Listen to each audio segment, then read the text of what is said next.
Enquanto sobrevoava o Mar do Norte, um antigo avião despenca em mergulho do céu. Sabotagem. Os investigadores examinam diversas hipóteses. Após 2 anos, conseguem identificar a causa. Incrível. É a primeira ocasião em que algo assim é revelado em uma apuração desse gênero. Tratava-se de um evento inusitado. Isso provocaria prisões no outro lado do globo. Questionaria a proteção de uma das aeronaves mais significativas do planeta. O Air Force One impactou na frota do presidente dos Estados Unidos, Mayday e desastres aéreos. A narrativa a seguir é verídica e se baseia em relatórios oficiais, gravações da cabine de pilotagem e depoimentos de testemunhas. Destruição letal. São 4h30 da tarde de 8 de setembro de 1989. Espere.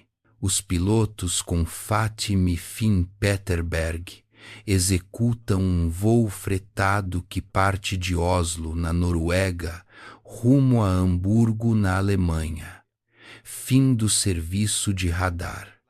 A aeronave está a 100 quilômetros da costa dinamarquesa. Frequência 124,55. Como foi o jantar? Delicioso. Custou caro, mas valeu a pena. Esses 2 companheiros já voaram juntos por diversas regiões do mundo, inclusive em áreas isoladas da África. Ambos são aviadores experientes e restam poucos meses para a aposentadoria deles. Boa tarde, Partinar 394, nível de voo 22. Boa tarde. Contato com a Torre de Copenhague 394. O avião cruza o Mar do Norte a cerca de 7.000 metros de altitude. A aeronave é um Convair modelo 340 convertido em 580 de dupla hélice. Trata-se de um avião bastante comum para trajetos curtos como esse. A renomada empresa de navegação Wilhelmsen da Noruega fretou o avião. Os 50 passageiros venceram uma loteria da companhia. Por isso viajam gratuitamente para Hamburgo a fim de batizar um novo navio. Essas cerimônias de batismo de embarcações são muito empolgantes, e isso se notava na alegria dos passageiros ao decolar. A empresa seleciona uma das funcionárias mais destacadas para proferir um discurso no batismo do navio em Hamburgo. Não é habitual que uma empregada faça um discurso nesse tipo de evento, mas ela realmente merecia. Enquanto o Convair atravessa o Mar do Norte, cruza com um avião Fidesacces da Força Aérea Norueguesa que retorna ao seu país. Olhe aquilo, um Fidesacces. De repente, o avião sofre uma violenta trepidação. A tripulação se assusta. O avião começa a rodopiar sem controle. O controle de tráfego aéreo percebe que a aeronave perdeu o curso e está caindo em mergulho. 394. Qual é o nível de voo? A tripulação batalha para salvar o avião e as vidas de todos a bordo. Advertência: terreno, ascender. Copiam. Depois o avião some. Ao que parece, o voo fretado colidiu com o oceano. sem sinal do 394. Os socorristas vão imediatamente ao local do sinistro, a uns 20 quilômetros da costa dinamarquesa, mas só acham destroços do avião e corpos. As 55 pessoas que viajavam no voo pereceram. Foi horrível. Eu conhecia todos. Alguns eram meus amigos e por isso me senti ainda mais responsável. A notícia devastou a companhia de navegação. Metade do pessoal da sede central morreu. É o maior acidente aéreo da história da Noruega. A nação fica abalada. Janobin é um repórter do jornal mais importante da Noruega. Sua missão é cobrir essa história. Um inspetor concluiu que se tratava de sabotagem e um dos líderes da equipe de resgate da Dinamarca também afirmou isso, dizendo que não recebeu nenhum chamado de socorro. Simplesmente o avião despencou do céu, o que sugeria que devia ser uma bomba ou algo parecido. Inclusive se ligou ao atentado de Lockerbie. Em dezembro de 1988, o voo 103 da Pan Am explodiu sobre Lockerbie, na Escócia. Todas as provas desse caso apontam para uma bomba como causa. Os jornalistas noruegueses descobrem um dado curioso sobre o avião da Partnar. A primeira-ministra da época usou o avião durante sua campanha. Acho que ela o utilizou apenas por 2 ou 3 dias, mas curiosamente isso foi logo antes do desastre. O país agora se indaga se a tragédia, na verdade, foi uma tentativa frustrada de assassinato. Falava-se de sabotagem. A existência de uma bomba explicaria a queda súbita do avião. As 55 pessoas a bordo foram vítimas inocentes de um homicídio. Os investigadores que analisam a misteriosa queda de um avião de passageiros sobre o Mar do Norte consideram uma hipótese surpreendente: a sabotagem intencional da aeronave. A Junta de Investigação de Acidentes da Noruega incorpora ao time Ain Heimdal, um investigador da Força Aérea. Olá. Isso testa suas habilidades como investigador. É um prazer. Comecei na Força Aérea há muitos anos e, claro, presenciei investigações muito mal gerenciadas. Por isso, não queria repetir os mesmos equívocos. Os investigadores ouvem os relatos de vários testemunhas que apoiam a teoria de sabotagem. Um jovem afirma ter escutado um som similar ao de um canhão perto do local do acidente. Poderia ter sido a explosão que causou a queda do avião da Partnar. As equipes de busca examinam a superfície do mar para localizar destroços ou vítimas do sinistro. Finalmente, conseguem encontrar 50 corpos. São levados à Dinamarca para autopsias. Os exames revelam que algumas vítimas apresentam ferimentos perfurantes na pele. Esses achados apoiam a teoria de que uma bomba derrubou o voo 394. A autopsia do copiloto também revela um dado muito estranho. Havia um palito de dentes completamente intacto em seu estômago. O palito estava em perfeitas condições. É impossível engoli-lo sem danificar as pontas. Claramente, ele sofreu um grande susto e o engoliu de forma abrupta. Copiam, mas os investigadores não conseguem confirmar que uma bomba derrubou o avião. Precisam obter mais dados sobre os momentos finais do voo 394, sem sinal do 394. 9 estações de radar diferentes registraram seus últimos segundos. Poderiam fornecer informações cruciais. Os dados mais notáveis vêm de uma estação de radar militar na Suécia. Os operadores rastrearam o voo enquanto ele cruzava o Mar do Norte. Vejamos, o radar militar detectou algo inesperado. Há outro objeto voando no mesmo espaço aéreo que o avião, mas não é uma aeronave. Parece que o avião começou a cair quando estava a uns 7.000 metros de altitude.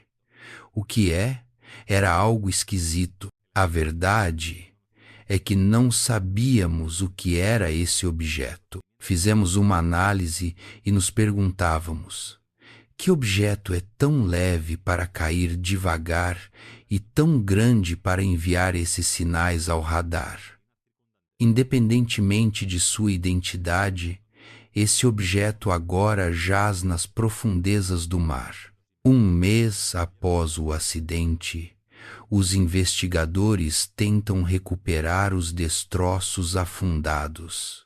Localizaram a posição dos destroços no fundo do oceano usando um sonar de varredura lateral. Essa tecnologia emprega ondas sonoras que ricocheteiam ao colidir com objetos. O sonar de varredura lateral criou uma imagem muito detalhada dos destroços submersos. Dessa forma, os investigadores podem ver que os destroços se espalharam por uma área de 2 quilômetros. É uma evidência importante. O avião se partiu no ar, ou seja, já havia se desintegrado ao impactar a água.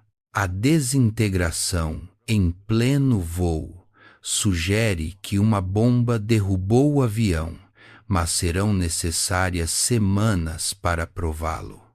Enquanto isso, os investigadores esperam que as caixas pretas do avião lhes deem respostas mais rápidas sobre o ocorrido.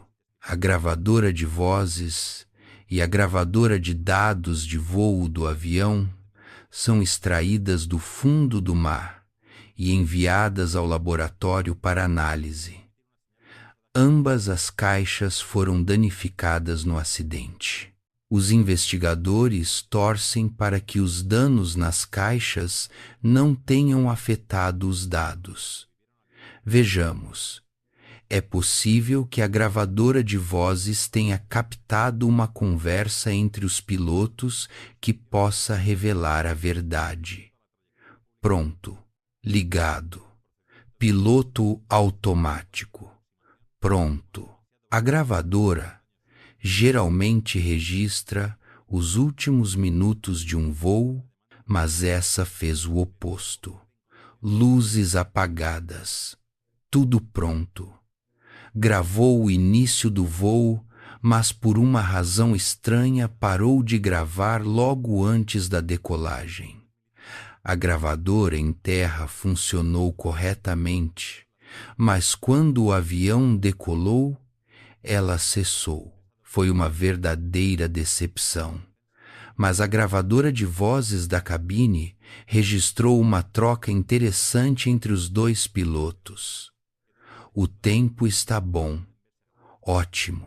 A gravadora de vozes da cabine revela que o voo 394 iniciou a jornada com um problema incomum. A Partinar atravessava uma crise. Tinha muitas dívidas a pagar. Por isso, horas antes da decolagem, As autoridades norueguesas de aviação enviaram um comunicado. Proibiram os aeroportos da Noruega de autorizar a decolagem dos aviões da Partinar. Não nos deixam decolar por causa da dívida. Você tem dinheiro? Claro que sim. Olhe, eu pagarei.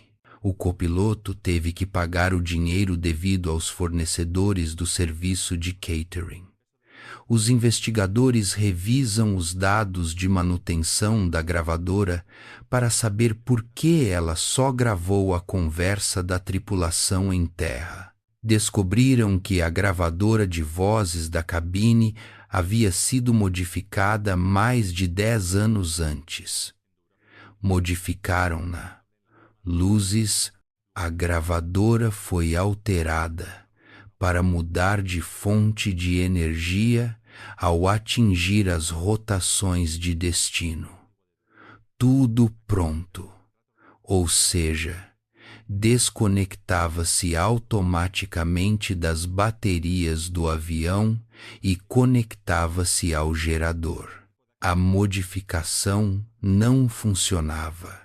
Os pilotos não perceberam que, ao aumentar a potência dos motores para decolar, a gravadora parava de receber energia. A gravadora de vozes da cabine e a gravadora de dados de voo são essenciais em uma investigação. Se esses elementos não operam corretamente, não só se questiona o rigor da manutenção, mas também a segurança das aeronaves a longo prazo. A falha na gravadora de vozes e as dívidas com os fornecedores do serviço de catering fazem os investigadores examinarem em detalhe os antecedentes do avião e da Partnar Airlines.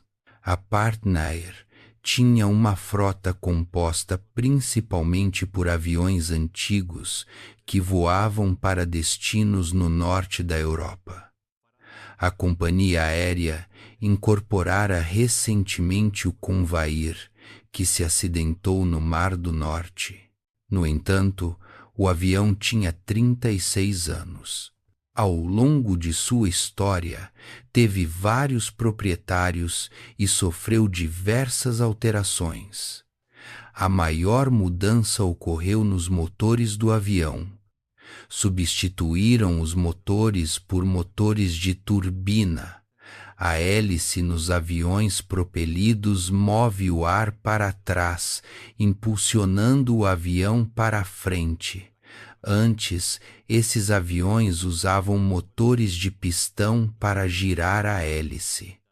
Mas os motores de turbina utilizariam ventiladores em vez de pistões para comprimir o ar e produzir mais potência.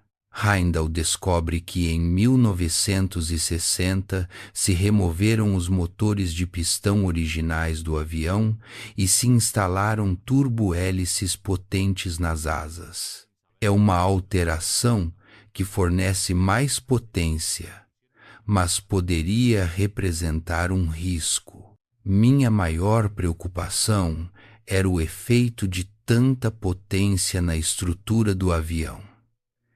Heindel é responsável por analisar os motores do avião. Por isso se pergunta se os motores de turbina poderiam ter destruído o avião. Por que o avião se desintegrou no ar? A gravadora de dados de voo deveria informar aos investigadores sobre o estado dos motores antes do acidente. A gravadora desse avião é analógica e tem um design antiquado. O sistema operava com uma fita metálica e agulhas que marcavam a superfície da fita à medida que rotava. A velha gravadora de dados de voo se torna outro obstáculo para os investigadores. Não registrou muitos dos parâmetros que devia, mas o mais curioso é que aparentemente a agulha registrou certos sinais 2 vezes. A dupla linha confunde os especialistas que analisaram o dispositivo. Era inédito. Jamais havíamos visto algo assim, nem mesmo os peritos que contatamos. Que estranho! Os dados de voo não dão aos investigadores respostas rápidas sobre o acidente. Heimdall começa a suspeitar que o mau funcionamento da gravadora poderia ser uma pista significativa. Por isso, decide enviar a gravadora de dados à companhia estadunidense que a fabricou para que a analisem em detalhe. Os investigadores trabalham duro para reconstruir o avião da Partnar. O time norueguês recuperou o avião com a ajuda das autoridades dinamarquesas. Por isso, optaram por fazer uma reconstrução. Uma reconstrução é como montar um quebra-cabeça, pois permite aos investigadores identificar quais áreas investigar. Dessa maneira, podem estabelecer prioridades na apuração. Enquanto o fuselagem ganha forma, o avião reconstruído fornece aos investigadores provas surpreendentes. Apenas uma explosão poderia causar tal destruição. De fato, algumas das partes encontradas apontavam para essa teoria. As partes tinham marcas suspeitas. Dizia-se que haviam achado explosivos no avião, rastros de um potente explosivo militar. O rastro é pequeno, mas a imprensa logo fica sabendo. O resíduo encontrado poderia ser de uma bomba a bordo do avião ou talvez de outra fonte. No mesmo dia, ocorria um exercício militar da OTAN chamado Operação Lança Afiada, perto da trajetória do voo 394. Um dos pilotos que entrevistei disse que talvez um dos mísseis testados tivesse atravessado a asa ou o fuselagem. Agora, muitas pessoas se perguntam se o desvio de uma ogiva provocou a queda do avião. Terreno a acender. Terreno a acender. Mas, ao analisar os resíduos encontrados, descobriu-se que não eram de uma bomba ou de uma ogiva. A quantidade era muito pequena. A quantidade de resíduos era escassa. Provavelmente era produto de contaminação. Tiveram lugar numerosas batalhas perto da costa dinamarquesa. Por isso, o mar está cheio de munições. Os investigadores acreditam que o avião se contaminou com resíduos de explosivos que estavam no mar. Por isso, a bomba é descartada como possível causa do acidente. O metalurgista Terry Hislop se junta à investigação. Ao examinar em detalhe a cauda reconstruída do avião, nota algo surpreendente. Algumas partes do revestimento do avião apresentam danos por superaquecimento. É simples. O que aconteceu é que o revestimento metálico do avião se dobrava constantemente. Então esse movimento contínuo gerava muito calor nos pontos de inflexão. A evidência sugere que houve um problema na cauda do avião. Os investigadores querem analisar um grande gerador extraído da cauda da aeronave. A unidade de potência auxiliar fica dentro do estabilizador vertical traseiro do conver. É um gerador de energia de reserva, geralmente usado quando o avião está em solo. Heindel inspeciona o dispositivo e descobre que partes plásticas derretidas da cabine acabaram dentro da turbina da unidade de potência auxiliar. Esse achado lhe fornece nova informação importante sobre o que ocorria no avião no momento da falha. Apesar da falha, a unidade continuou funcionando.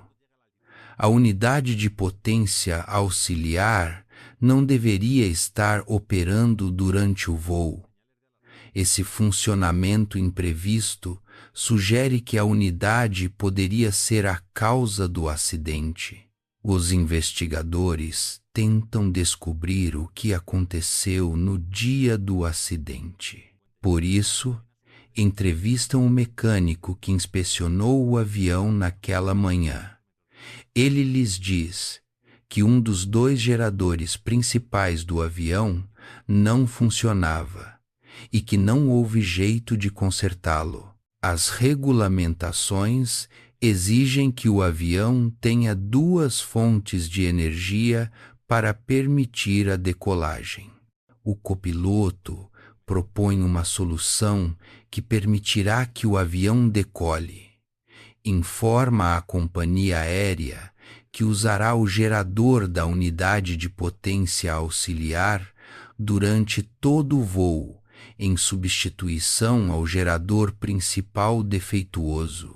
Escreve no livro de voo que receberam autorização para voar com o gerador auxiliar ligado, luzes apagadas, tudo pronto. Enquanto examina a unidade auxiliar de potência, Heindel faz uma grande descoberta. Não era uma peça padrão de avião. Ao contrário, foi fabricada de forma muito precária. De fato, usaram um pedaço de ferro e o soldaram muito mal. Nota que um dos suportes que fixa a unidade de potência auxiliar ao avião está quebrado. A unidade tem uma turbina que gira rápido e gera eletricidade. Se não estava bem fixada, poderia ter causado esse acidente. Os investigadores precisam saber se a falha da unidade causou o acidente, mas logo descobrirão que é a primeira pista de um mistério muito maior. Os investigadores descobriram que o voo 394 voava com um suporte da unidade de potência auxiliar quebrado. O metalurgista Terry Hislop realiza testes exaustivos na peça danificada. A soldadura estava mal feita, era pouco confiável. Sleep quer saber quando o suporte se rompeu. Se ocorreu durante o último voo do avião, poderia ser a causa do acidente. As marcas de impacto e a evolução do dano indicavam que não falhou por sobrecarga no último voo. O desgaste no suporte quebrado da unidade de potência auxiliar também revela a Sleep que ele não se rompeu no dia do acidente. Rompeu-se muito antes de o voo 394 decolar. Os investigadores agora precisam saber se o suporte rompido influenciou o voo. Que rápido! Isso é perigoso. A unidade é um grande giroscópio que produz muita energia ao rotar. Essa energia pode se transmitir a outras partes próximas, como o fuselagem ou toda a estrutura. E se isso acontecer, poderia afetar o padrão de vibração na cauda. Os investigadores querem saber se alguém já sentiu vibrações nesse avião. Para tanto, entrevistam antigos passageiros. Obrigado por vir. Você disse que sentiu vibrações no avião. Uma pessoa declarou que o avião que se acidentou vibrava muito mais que os outros 2 aviões Convair da companhia. Notou algo incomum, mas outros não mencionaram as vibrações. Foi bom. É uma situação desconcertante.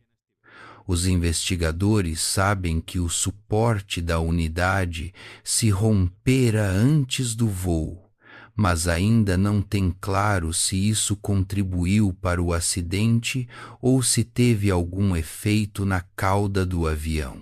Depois, a reconstrução começa a revelar detalhes-chave. Handel descobre que ainda não foram encontradas 2 portas da cauda do avião. O leme de direção se partira em 2 e faltavam algumas partes. Faltavam 2 portas entre o leme e o estabilizador. Apenas essas 2. As portas de cobertura são 2 portas pequenas localizadas no estabilizador vertical do avião. Graças a elas, os mecânicos acessam os contrapesos dentro do estabilizador vertical que controlam o movimento do leme. Handel descobre algo assombroso sobre as portas.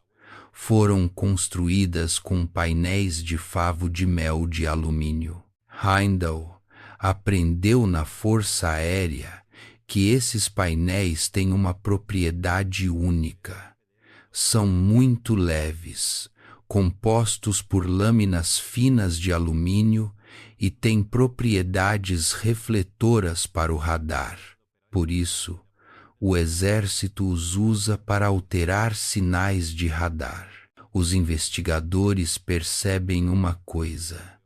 O estranho objeto detectado pelo radar sueco talvez fosse parte de uma das portas de cobertura. Estabelecemos uma relação entre as 2 portas faltantes e os dados do radar sueco e determinamos que o objeto estranho provinha do avião porque se encontrava a uma altitude de cruzeiro. Os investigadores concluem que a cauda começou a se desintegrar a uns 7.000 metros de altitude antes de o avião cair em mergulho. Mas por que as portas se desprenderam em pleno voo? Tudo indica que o que desprendeu as portas foi também a causa do acidente. Os investigadores sabem que os contrapesos do leme estão localizados dentro das portas de cobertura. Se o leme se move violentamente de um lado para o outro, os contrapesos também o fazem. Os contrapesos batiam nas portas e as primeiras partes a se desprenderem das portas foram os painéis de favo de mel. Os investigadores concluíram que perto do momento do acidente, algo causou que o leme se movesse violentamente, mas ainda não sabem o que. Era estranho. A unidade, mesmo com um suporte rompido, não pode causar sozinha a desintegração do avião. Devia haver outros fatores em jogo. Os investigadores seguem buscando esses fatores envolvidos. Depois, a Partner Airlines propõe um culpa o Fidesasseis, que passou sobre o avião minutos antes de desviar do rumo. Olhe, um Fidesasseis. A Partinair afirma que o avião a jato militar voava mais rápido do que permitido. Também afirma que se aproximou muito mais do avião do que declarado nos registros oficiais. A Partinar contatou um investigador e este concluiu que o F-16 poderia ter superado a barreira do som enquanto passava sobre o avião da Partinar. Quando um avião supera a barreira do som, cria uma onda de pressão no ar. Sua teoria era que essa grande onda de pressão fez o avião se desintegrar completamente no ar. Mas o piloto norueguês do F-16 testemunha que estava a mais de 300 metros do avião Convair quando passou sobre ele. Os investigadores calculam quão perto o F-16 teria que ter estado para afetar significativamente o voo 394. Determinam que para a onda de pressão do F-16 afetar o Convair, teria que ter voado a uns poucos metros do avião. Não há evidência de que os dois aviões estivessem tão perto. Bem, bom trabalho. Recuperaram 90% dos destroços do avião do mar. Mas os investigadores ainda não sabem o que causou que a cauda do Convair se desprendesse em pleno voo. Em pleno processo de investigação, a Heimdall recebe uma promoção, mas ainda não tem ideia de como resolver o enigma que inquieta sua nação. Me designaram o resto da investigação. De verdade estava muito frustrado. Pensava que jamais encontraria uma resposta. Os investigadores obtêm uma pista quando a gravadora de dados de voo defeituosa é analisada nos Estados Unidos. O fabricante pede a seu maior experto já aposentado que retorne e examine o dispositivo. Nos derivaram a um ex-funcionário. Ele se encontrava no estado da Califórnia. O experto diz aos investigadores que a agulha que devia registrar a altitude do avião tremia demais, por isso deixava outra marca na fita metálica. Mas depois revela um dado mais. A gravadora de dados de voo pode gravar centenas de horas ao desenrolar a fita metálica por completo, de que a gravadora de dados de voo vibrava com violência durante meses. Levava umas 360 horas de voo vibrando. Era uma anomalia inédita e nos custou muito entender o que sucedia. Ao que parece, a unidade de potência auxiliar não era a única parte que vibrava no avião. Os investigadores decidem ordenar cronologicamente o histórico das vibrações e notam uma mudança inusitada no padrão das vibrações. 2 meses antes do acidente, as vibrações pararam de repente por várias semanas. Não houve vibrações em 16 voos. Notamos um aumento, a intensidade e a frequência foram maiores. Depois o padrão mudou. Após melhorar, o padrão de vibrações piorou novamente, justo antes do acidente. O que aconteceu? Os investigadores agora devem descobrir o que mudou no avião durante as 2 semanas em que as vibrações pararam. Não funcionava. Onde se fez? A companhia aérea informa aos investigadores que durante esse tempo o avião recebeu uma importante revisão no oeste do Canadá. Obrigado. Adeus. O dono anterior do avião realizou a revisão. Trata-se de uma companhia canadense especializada na manutenção de Convair. Nos voos de teste realizados lá, a gravadora mal registrou vibrações excessivas. O padrão se manteve estável em vários voos comerciais, uma vez que a revisão foi completada e o avião voltou à Noruega. Os investigadores examinam os registros de manutenção. Heindel descobre uma coisa. Durante a revisão, os mecânicos acharam desgaste em um dos 4 pernos que conectam o estabilizador vertical com a cauda do avião. Esses 4 pernos são o único que mantém a cauda unida ao fuselagem. Durante a importante revisão do Convair, em julho de 1989, um mecânico substituiu um dos 4 pernos. A informação da gravadora de dados de voo revela que as vibrações na cauda pararam justo depois de substituir esse perno. De maneira assombrosa, os investigadores conseguem recuperar os 4 pernos que sustentavam a cauda no lugar. Terry Hislop examina a fundo os pernos e faz uma última grande descoberta.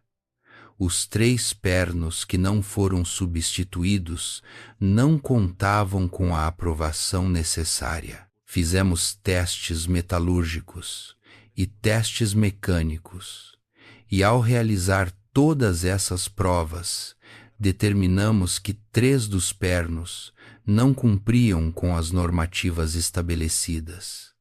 Tratava-se de pernos falsos. Sua análise revela que os pernos receberam o tratamento térmico incorreto ao serem fabricados. Por essa razão, só têm 60% da resistência que deveriam ter. Finalmente, os investigadores descobrem por que a cauda vibrou durante meses. Novidades. Sim, 3 dos pernos responsáveis pela fixação eram muito débeis. Eram frágeis. Incrível. 3 dos pernos que fixavam a cauda ao resto do avião não eram peças autênticas, eram imitações bem feitas. Com essa informação, os investigadores agora devem responder uma pergunta-chave. Por que a cauda não se desprendeu nos outros voos? Não fazia sentido. Os investigadores já sabem que no dia do acidente um gerador de energia não funcionava e que os pilotos tiveram que buscar uma solução rápida. Escreve no livro de voo que receberam autorização para voar com o gerador auxiliar. Ligado, os pilotos não sabiam que o suporte da unidade de potência auxiliar estava rompido e que o motor vibrava muito. A decisão de usá-lo durante todo o voo piorou ainda mais a situação. A situação piorou nesse voo e isso se deve a que só 2 suportes sustentavam a unidade de potência em vez de 3. Essa falha, junto com os pernos falsos, gerou mais vibrações na cauda do avião. Se estão sincronizados, produz-se a ressonância e por ende um desastre. Os investigadores concluem que as vibrações da cauda e da unidade de potência auxiliar poderiam se ter combinado e criado uma força destrutiva. Isso disseram os expertos. Tecnicamente, as vibrações poderiam ter destruído todo o avião. Se dois elementos começam a vibrar na mesma frequência, produz-se o que se conhece como vibração harmônica, ou seja, as vibrações de um elemento potencializam as vibrações do outro. Por isso, cada vez são maiores. O caso mais famoso de vibração harmônica ocorreu no ponte Tacoma Narrows de Washington em 1940. O ponte de aço e concreto recém-construído começou a oscilar ao longo e depois um vento lateral começou a incliná-lo de esquerda à direita. As duas vibrações que se moviam em direções distintas se combinaram e criaram um giro violento que destruiu o ponte. Os investigadores acreditam que o mesmo efeito provocou a desintegração do voo 394. Produziu-se o mesmo fenômeno. Essa combinação letal de vibrações fez que a cauda se balançasse de um lado a outro violentamente, por isso o leme se atascou para a esquerda. Isso fez que o avião virasse à esquerda de forma tão abrupta que aumentou o fluxo de ar sobre a asa direita, o que gerou maior sustentação e provocou que o avião se virasse. O avião se estabilizou por pouco tempo, mas o leme se atasca outra vez à esquerda e as portas de cobertura se desprenderam. O avião se vira de novo, mas a cauda começa a se desintegrar. Depois disso, o final era iminente. Os investigadores concluem que foram os três pernos falsos os que iniciaram o acidente do avião da Partnair. Era de verdade um fato inusitado. Como é possível que ninguém se desse conta disso? Não podia acreditar.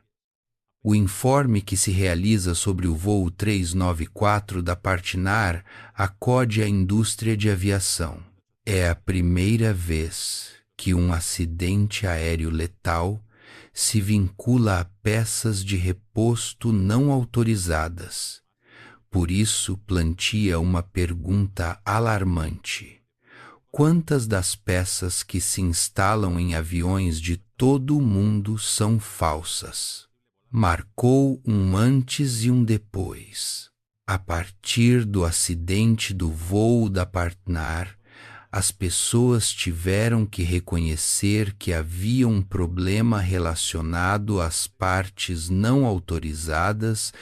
Por isso, também tiveram que reconhecer que os inventários de partes aeronáuticas mundiais estavam contaminados com essas peças. Um 747 tem 6 milhões de peças móveis. O negócio de repostos é uma indústria de 45 mil milhões de dólares. E quando ocorreu o acidente, essa indústria não estava bem regulada. Mary Schiavo é a ex-inspetora-geral do Departamento de Transporte, a agência que supervisiona e regula a Administração Federal de Aviação. Ninguém sabia qual era a magnitude do problema nos Estados Unidos. Por essa razão, nos propusemos averiguá-la. Fizemos uma auditoria das peças. O 39% das peças na administração eram falsas. Descobrimos que quando as peças provinham de corretores que representavam uma grande parte da indústria de suprimento, o 95% não eram autênticas. A Administração Federal de Aviação logo encontraria peças falsas em um avião que é considerado o mais seguro do mundo. Há 5.000 corretores de peças nos Estados Unidos e a maioria se encontra em Miami. Era um setor não regulado. Qualquer um podia se tornar corretor de peças da noite para o dia. Era muito fácil, pois as peças se podiam conseguir em qualquer lugar. Podiam vir de ferro-velhos e desmanches, podiam provir de velhos aviões e de acidentes, ou se podiam comprar de fabricantes que ignoravam a lei. Os repostos para aviões são caros. Um só perno, como o que sustentava a aleta vertical do avião da Partnar, pode custar mais de $250. Um reposto falso pode custar apenas 30. É uma pechincha. Hoje em dia, o corte de custos se torna a máxima prioridade. E isso não só sucede porque as companhias aéreas priorizam maximizar seus lucros, mas também porque várias companhias aéreas importantes dos Estados Unidos estão à beira da falência. A Administração Federal de Aviação inicia uma investigação sobre peças ilegais e realiza operações encobertas para descobrir os vendedores corruptos. Os investigadores descobrem um mercado negro que transforma peças desgastadas e deficientes e as vende como se fossem novas. Não se dá conta? São falsificações muito boas. Quando ocorreu o acidente, havia controles no sistema para evitar que as peças falsas chegassem às companhias aéreas principais. Por exemplo, cada reposto precisa de uma assinatura para verificar sua autenticidade. O reposto deve ter documentação oficial. Também deve ter uma certificação de manutenção emitida por uma entidade autorizada. Além do mercado negro de repostos, os investigadores descobrem um mercado de etiquetas falsas da Administração Federal de Aviação. Descobrimos que a gente imprimia etiquetas falsas, muitas vezes punham o nome de um inspetor real e falsificavam a assinatura. A etiqueta é o mais caro. No princípio, os investigadores acreditam que o problema afeta sobretudo as companhias aéreas pequenas. Os operadores pequenos e as estações de reparo são os mais afetados por esse mercado negro. Se surpreendem ao descobrir que se encontraram peças falsas no avião que deveria contar com as medidas de segurança mais estritas do mundo, o Air Force One. O problema repercutiu nos níveis mais altos da aviação, ou seja, na frota do presidente dos Estados Unidos. Ao que parece, se detectaram peças falsas no que deveria ser a cadeia de suprimento mais segura. A administração atua com rapidez. Prendem mais de 100 distribuidores. Conseguimos aumentar o nível de consciência, mas não só do problema em si, mas também sobre suas consequências letais. E para ser sincera, acho que nosso maior logro foi obter condenas penais.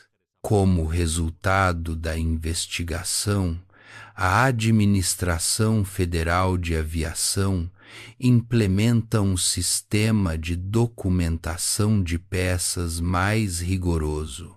advertem as companhias aéreas que enfrentarão cargos penais se aceitarem peças falsas a sabiendas. Na atualidade, a situação mudou porque há mais regulamentações que naqueles anos. É difícil porque há que capacitar os mecânicos para que tenham um nível de conhecimento alto e sofisticado.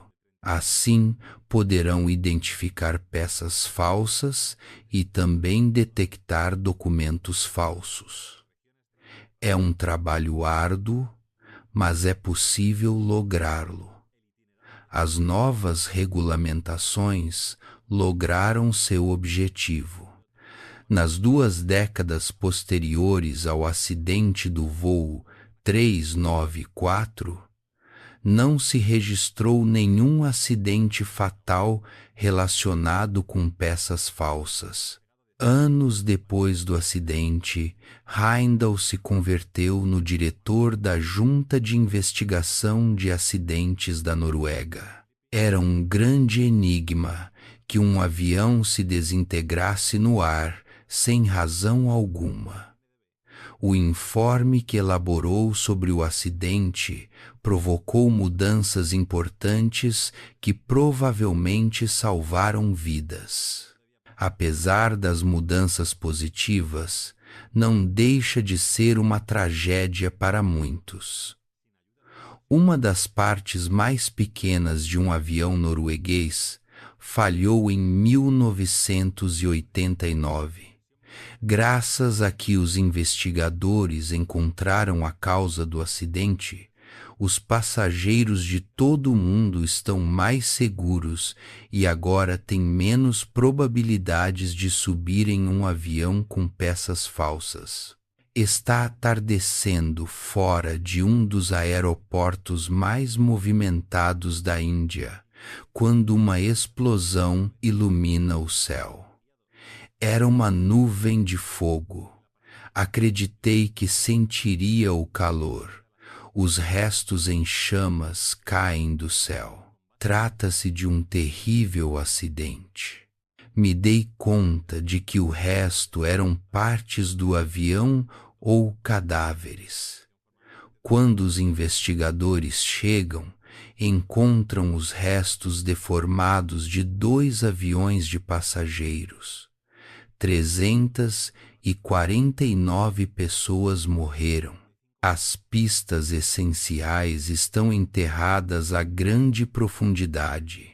Os investigadores devem reconstruir os fatos do acidente. Voo 763, nos manteremos a 140. Voo 1907, alcançamos nível 150. Como 2 aviões que deveriam saber em que posição se encontrava o outro, terminaram na colisão aérea mais fatal do mundo. Mayday e desastres aéreos. A narrativa a seguir é verídica e se baseia em relatórios oficiais e depoimentos de testemunhas. Desapercebidos, estamos no Aeroporto Internacional Indira Gandhi, em Nova Delhi, uma das tantas formas de entrar na Índia. 12 de novembro de 1996, atareado. O controlador de tráfego aéreo, VK Dutta, está por começar seu turno da tarde. O supervisor estava aí e havia uma pessoa sentada ao meu lado que me estava ajudando. Era um dia normal, mas em Indira Gandhi, normal não significa tranquilo. Tornou-se um dos aeroportos mais movimentados. Em 1990, o governo da Índia assinou acordos de céus abertos com diferentes países.